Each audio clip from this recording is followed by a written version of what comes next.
Hello student, I am Jilajit Yadav. Today our topic is buffer solution.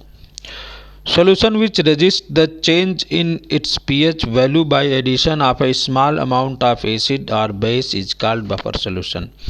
यानी ऐसा solution जिनमें हम acid मिलाएं या फिर बेस मिलाएं और उसके पीएच पर कोई भी इफेक्ट न पड़ता हो तो उसे हम बोलते हैं बफर सॉल्यूशन। यानी buffer solution which resist the change in its pH value by addition of a small amount of acid और base is called buffer solution. यानी ऐसा सॉल्यूशन जिसमें हम एसिड मिलाएं या फिर बेस मिलाएं लेकिन एसिड या बेस मिलाने पर उसके पीएच पर कोई भी इफेक्ट नहीं पड़ता है तो ऐसे सॉल्यूशन को हम बोलते हैं बफर सॉल्यूशन। कुछ रिमार्क हैं, पॉइंट्स हैं।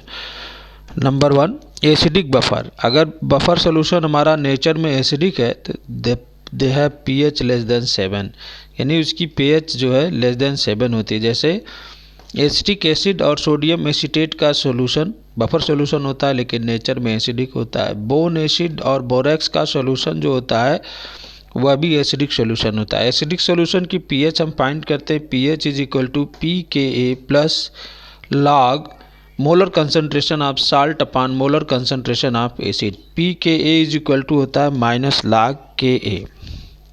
Number 2, basic buffer. Basic buffer की जो पीएच होती है ग्रेटर देन 7 होती है। फॉर एग्जांपल अमोनियम हाइड्रोक्साइड और अमोनियम क्लोराइड का जो सॉल्यूशन होता है वो बेसिक बफर सॉल्यूशन होता है।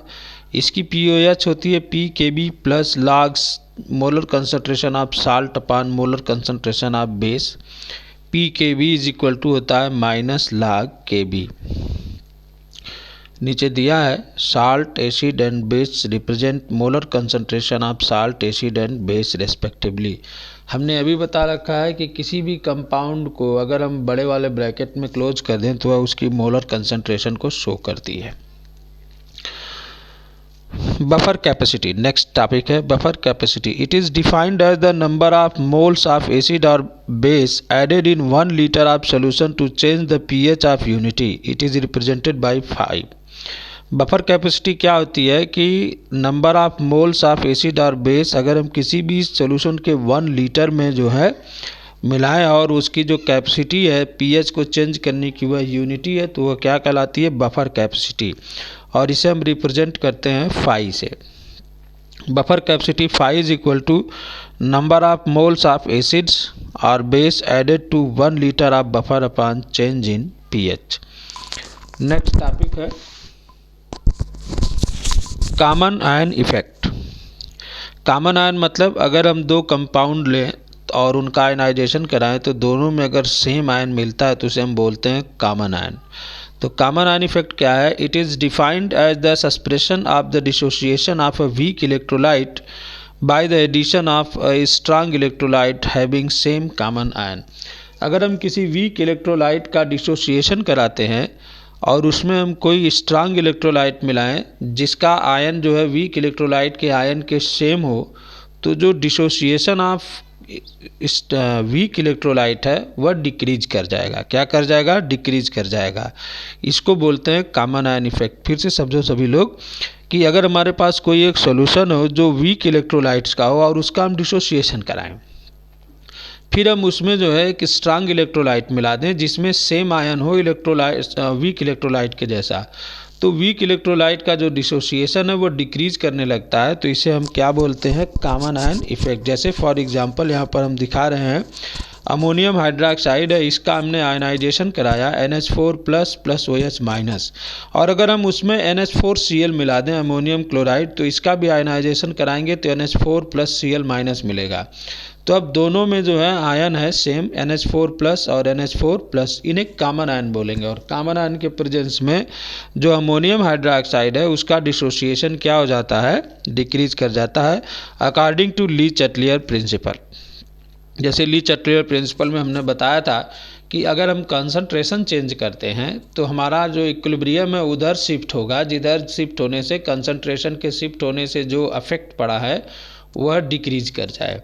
तो यहाँ पर जब हम अमोनियम क्लोराइड मिलाएंगे तो जो प्रोडक्ट है उसमें जो अमोनियम आयन है और अमोनियम क्लोराइड के अमोनियम आयन से प्रोडक्ट का जो है आयन जो है इंक्रीज कर जाएगा। तो हमारा इक्विलिब्रियम शिफ्ट हो जाएगा बैकवर्ड जो है बैकवर्ड डायरेक्शन में, यानी रिएक्टेंट की तरफ, और उसका डिसोसिएशन कम हो जाएगा। Common ion effect is used in purification of common salt and salting out of soap.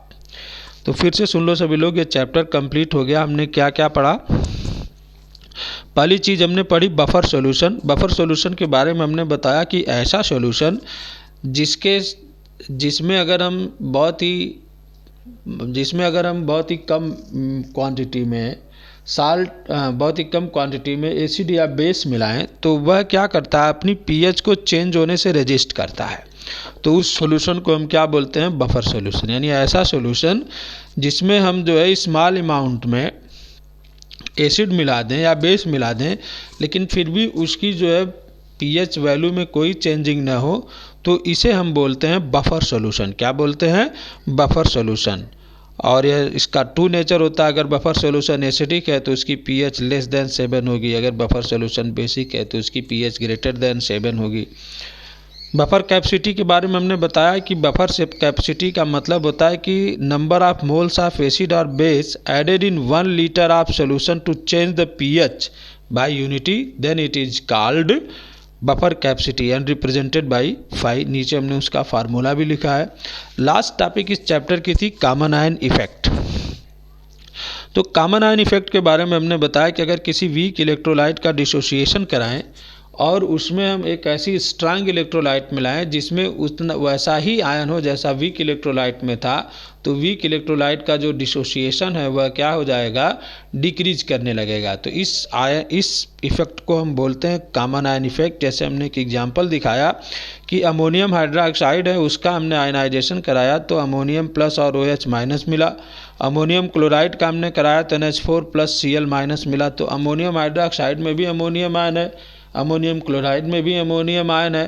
तो ली चटलियर प्रिंसिपल के अकॉर्डिंग अगर प्रोडक्ट की जो है कंसंट्रेशन इंक्रीज करती है तो जो हमारा रिएक्टेंट है उसका डिसोसिएशन अपने आप डिक्रीज करता है। ली चटलियर प्रिंसिपल ने बताया था, जैसे हमने वहाँ बताया था कंसंट्रेशन इफेक्ट का इक्विलिब्रियम पर, तो कंसंट्रेशन इंक्रीज करती है तो हमारा जो इक्विलिब्रियम उधर शिफ्ट होता है, जिधर शिफ्ट होने से कंसंट्रेशन के इंक्रीज करने का जो इफेक्ट है वह क्या कर जाए?